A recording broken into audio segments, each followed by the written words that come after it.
ಕ್ಷಣಶಃ ಕಣಶಶ್ಚೈವ ವಿದ್ಯಾಮರ್ಥಂಚ ಸಾಧಯೇ ಕ್ಷಣತ್ಯಾಗೆ ಕುತೋ ವಿದ್ಯಾ ಕಣತ್ಯಾಗೆ ಕುತೋ ಧನಂ.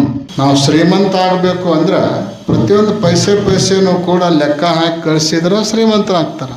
ಇದೇನು ಬಿಡು, 1 ರೂಪಾಯಿ ಹೋದ್ರೆ ಹೋಗಲ್ಲಕಂದ್ರೆ 1 ರೂಪಾಯಿಗಳು ಕೂಡಿನೇ 100 ಆಗ್ತಾವ, 100ಗಳು ಕೂಡಿನೇ 1000 ಆಗ್ತಾವ, 1000ಗಳು ಕೂಡಿನೇ ಲಕ್ಷ ಆಗ್ತಾವ. 1 ರೂಪಾಯಿ 10 ರೂಪಾಯಿ ನಾವು ತಾತ್ಸಾರ ಮಾಡಿದೀವಿ ಅಂದ್ರೆ ಆ ಮನುಷ್ಯ ಶ್ರೀಮಂತ ಆಗಂಗಿಲ್ಲ. ಹಂಗೆ ಒಂದು ಕ್ಷಣವನ್ನು ಕೂಡ ನಾವು ಹೋಗ್ಬಿಡು 5 ನಿಮಿಷ ಎಲ್ಲ ಏನಾಗೋದದ ಅಂತ ಹೇಳಿ 5 ನಿಮಿಷ ಅಪವ್ಯಯ ಮಾಡಿದ್ವಿ ಅಂದ್ರೆ ಆ 5 ನಿಮಿಷಗಳು ಕೂಡೇ ತಾಸಾಗ್ತವೆ, ತಾಸುಗಳು ಕೂಡೇ ದಿವಸ ಆಗ್ತವೆ. ಒಮ್ಮೆ 5 ನಿಮಿಷಕ್ಕೆ ನಾವು ಟೈಮ್ ವೇಸ್ಟ್ ಮಾಡೋಕೆ ಅವಕಾಶ ಕೊಟ್ಟಿವಿ ಅಂದ್ರೆ ತಾಸುಗಳು ವೇಸ್ಟ್ ಆಗ್ತವೆ, ದಿವಸಗಳು ವೇಸ್ಟ್ ಆಗ್ತವೆ, ಜೀವನನೇ ವೇಸ್ಟ್ ಆಗಿ ಹೋಗಿಬಿಡ್ತವೆ.